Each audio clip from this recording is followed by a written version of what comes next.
This video will quickly go over the new draw mode in Vixen 3, show you the basics, how it works, and some of the limitations of it. To access the new draw mode, you'll click on the pencil icon in the toolbar, and that puts us into draw mode. Now until we select an effect to start drawing with, it still works the same way it did before. Still move and drag things,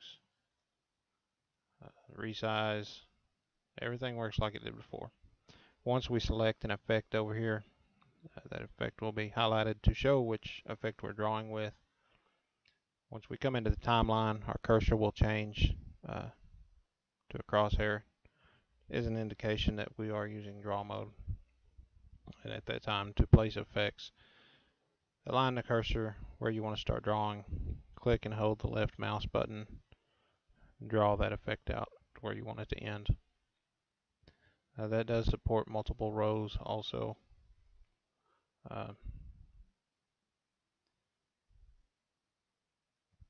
Once you release the mouse button, these effects are selected, so you can right click and edit them in any way that you may want to after that.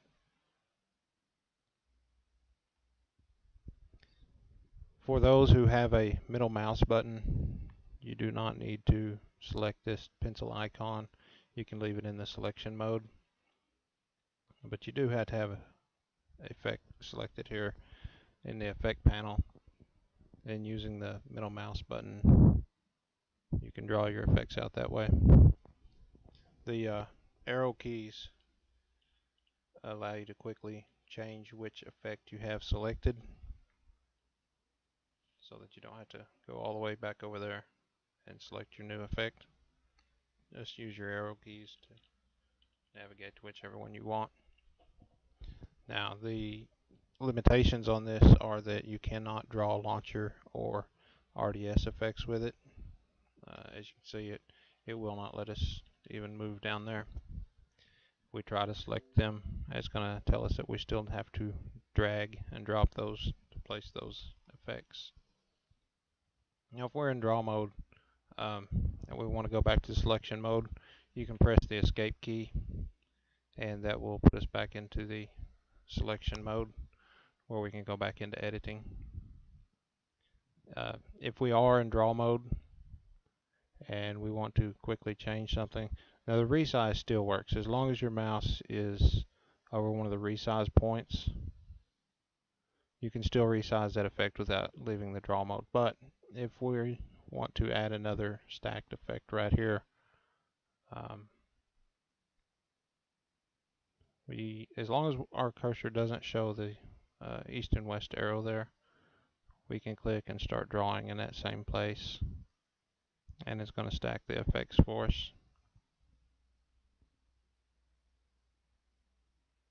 Another key to make note of is the Alt key, which essentially overrides the draw mode for selecting effects and manipulating effects in other ways.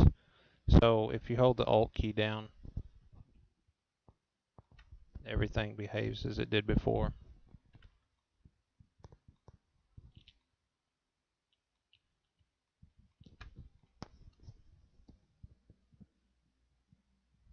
That just about covers everything in the draw mode.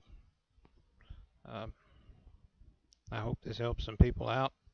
I'm excited about it and think it will definitely make creating some sequences a little bit easier and faster, not having to drag and drop all of our effects into the sequence.